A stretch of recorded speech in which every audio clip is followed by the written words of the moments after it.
काली डेरा भारत के पहाड़ों के बीच बसा एक छोटा सा गांव था जो पहली नजर में किसी सपने जैसा लगता था। चारों ओर हरियाली फैली हुई थी। मिट्टी के बने घरों की छतें सूरज की किरणों में चमक रही थीं और लोग अपनी साधारण जिंदगी जी रहे थे। लेकिन जब रात का अंधेरा छा जाता तो ये गांव किसी दूसरे रूप में ढल जाता। जैसे ही सूरज पहाड़ों के पीछे छिपता, दरवाजे बंद हो जाते, खिड़कियां खींच ली जाती और उस गांव की असली पहचान प्रकट होती। यहाँ एक अजीब सा नियम था। रात में अगर कोई तुम्हारा नाम लेकर बुलाए तो जवाब मत देना, क्योंकि वो इंसान नहीं होता। रवि, एक 18 साल का लड़का, गर्मियों की छुट्टियों में अपने दादा के पास काली डेरा आया। वो शहर का रहने वाला था, हंसमुख और लापरवाह। गांव पहुंचते ही उसे कुछ अजीब सा लगा जब उसने देखा कि लोग उसे घूर रहे थे, लेकिन कोई मुस्कुरा नहीं रहा था। एक छोटे बच्चे ने उसे चेताया, भैया, शाम होने से पहले घर चले जाना। रवि ने हंसते हुए कहा, क्यों, भूत आ जाएगा क्या? बच्चे ने कुछ नहीं कहा और दौड़ गया। जैसे ही शाम का सन्नाटा गांव पर छाया, रवि ने अपनी दादा से पूछा, ये सब क्या है? दादा ने धीरे से कहा, यहाँ रात को कोई बाहर नहीं निकलता, और अगर कोई तुम्हारा नाम ले तो जवाब मत देना। रात के 12-13 बजे, जब पूरा गांव अंधेरे में डूबा था, रवि अपने कमरे में मोबाइल चला रहा था। तभी उसे एक आवाज सुनाई दी, रवि बेटा। उसकी उंगलियां रुक गईं। यह उसकी माँ की आवाज थी। दिल तेजी से धड़कने लगा। वो दरवाजे की तरफ बढ़ा, लेकिन दादा की चेतावनी याद आई और उसने दरवाजा नहीं खोला। खिड़की से बाहर झांकते ही रवि ने एक लंबा साया देखा जिसकी आंखें लाल थीं। उसका चेहरा मानव जैसा नहीं था। साया मुस्कुराया और कहा, तू समझदार है। पूरी रात रवि डर से कांपता रहा। हर आवाज उसे चौंका देती। सुबह सब कुछ सामान्य था, जैसे कुछ हुआ ही नहीं। रवि ने दादा को सब बताया, जिन्होंने गहरी सांस ली। तू बच गया। दादा ने बताया कि 50 साल पहले एक तांत्रिक भैरवनाथ ने काला जादू किया था और खुद पिशाच बन गया। दूसरी रात रवि ने सावधानी बरती, लेकिन रात 1 बजे उसे अपने दोस्त अमित की आवाज सुनाई दी, जो 2 साल पहले मर चुका था।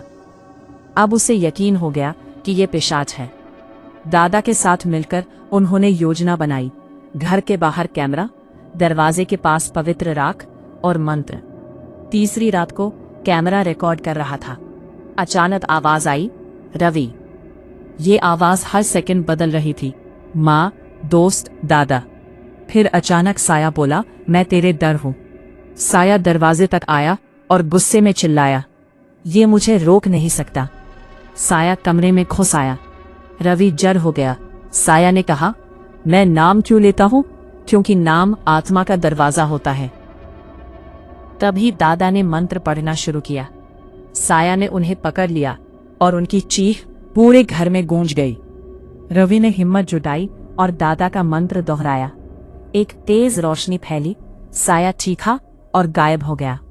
अगले दिन सब कुछ शांत था, लेकिन कैमरे की आखिरी फुटेज में साया मुस्कुराते हुए बोला, मैं कभी खत्म नहीं होता। उस रात रवि के फोन पर एक कॉल आई, अननोन नंबर से। रवि, अब मैं तेरे अंदर हूँ। कुछ दिन बाद गांव में फिर आवाज गूंजने लगी, सुनो, दरवाजा खोलो। लेकिन इस बार आवाज रवि की थी। काली डेरा गांव में एक बार फिर से वही सन्नाटा छा गया था, लेकिन इस बार डर पहले से ज्यादा गहरा था। गांव के लोगों की आंखों में एक अनजानी थरथराहट थी, क्योंकि पिशाच की आवाज अब किसी और की नहीं बल्कि रवि की थी। गांव वाले अब पहले से ज्यादा डर गए थे। हर घर में एक ही बात हो रही थी, वो वापस आ गया है। रात होते ही फिर वही डरावनी आवाज गूंजने लगी, सुनो, दरवाजा खोलो। लेकिन इस बार आवाज में एक अजीब सी मिठास थी, जैसे कोई अपना बुला रहा हो।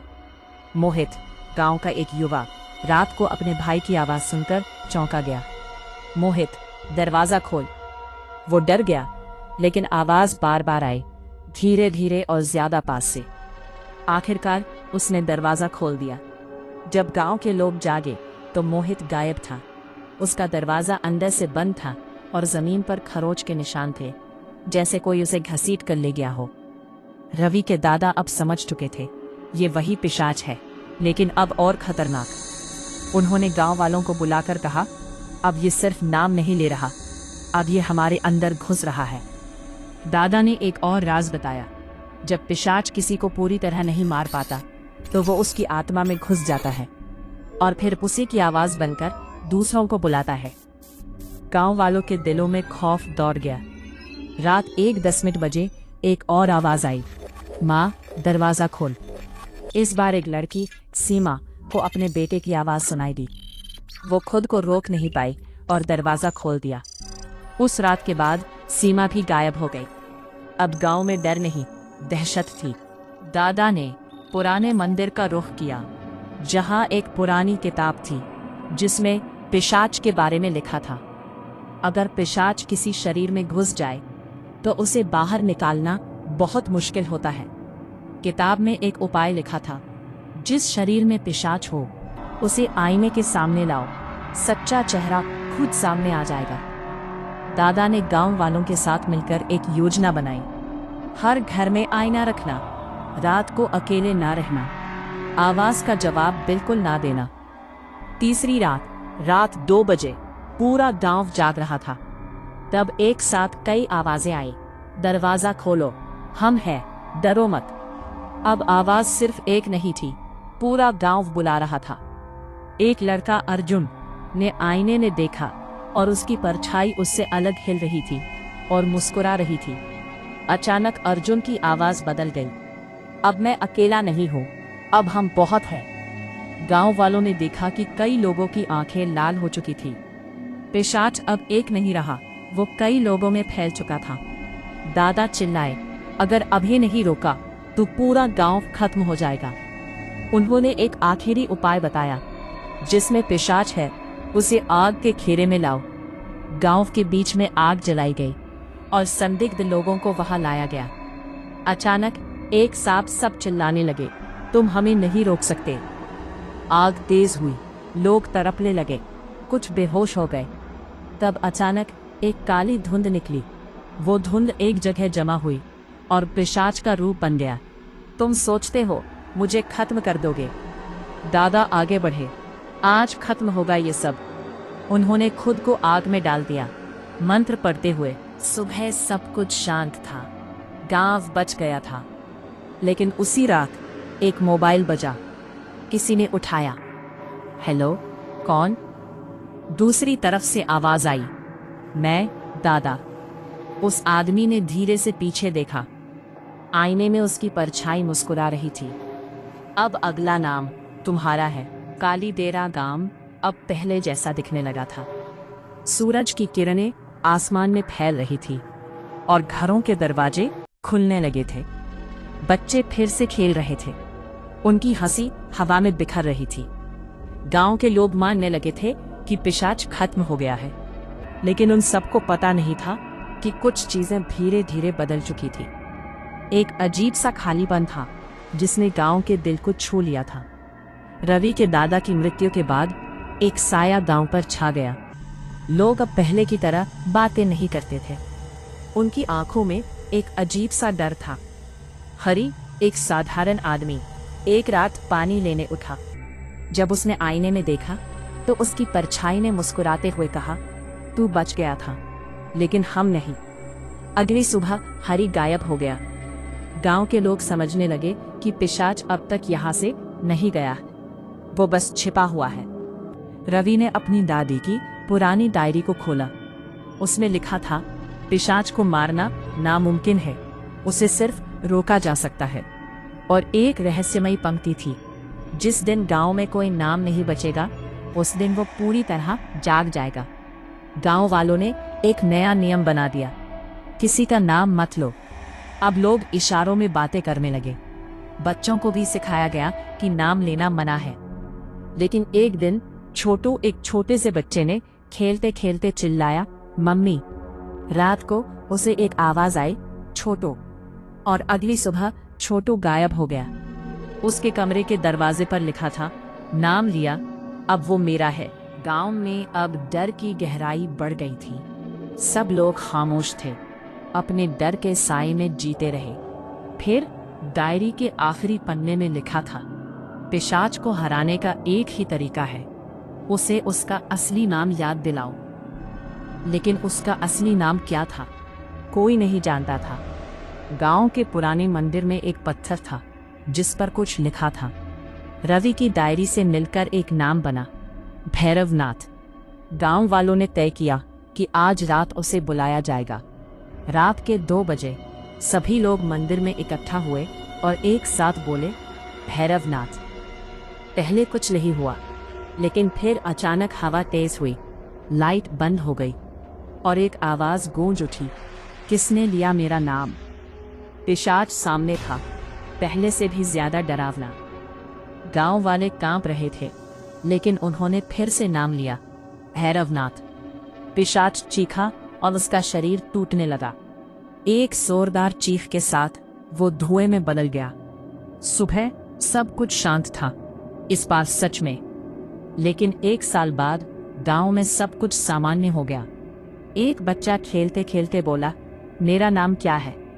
उसकी मां मुस्कुराई, तू खुद क्यों नहीं बताता? बच्चा धीरे से मुस्कुराया, मुझे सबके नाम पता है।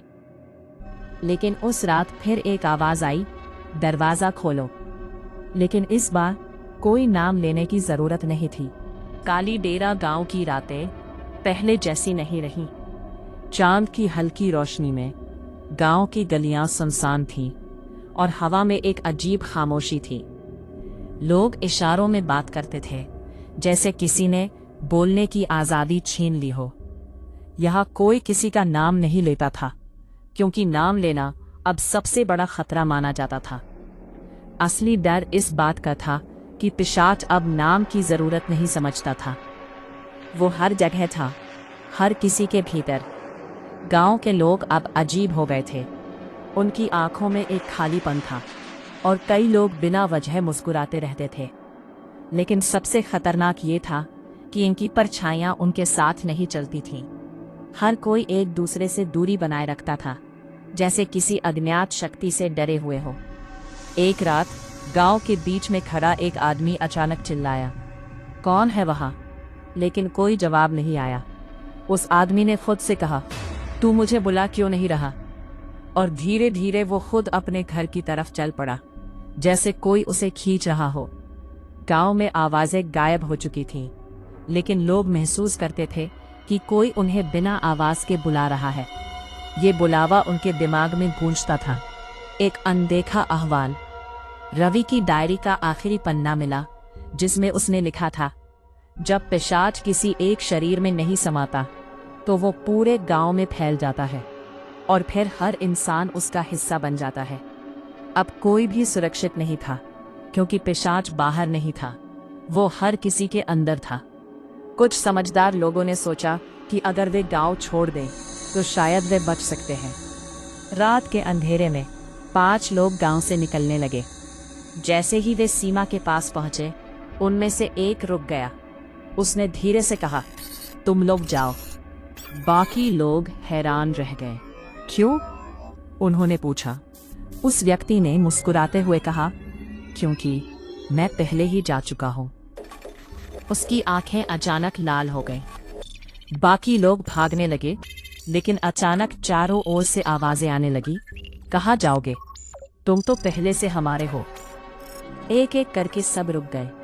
उनकी चाल बदल गई और उनकी आंखें खाली हो गईं। अगली सुबह गांव फिर से शांत था, जैसे कुछ हुआ ही नहीं। लेकिन कुछ दिनों बाद पास के शहर में एक आदमी को अज्ञात नंबर से कॉल आया। उसने फोन उठाया। हेलो? दूसरी तरफ से आवाज आई, क्या तुम मुझे जानते हो? आदमी ने जवाब दिया, कौन? आवाज आई, मैं काली डेरा से बोल रहा हूँ। उस रात शहर में पहली बार किसी ने किसी का नाम लेकर बुलाया, सुनो, दरवाजा खोलो। और इस बार ये कहानी गांव तक सीमित नहीं रही, बल्कि अब ये हर जगह फैल चुकी थी।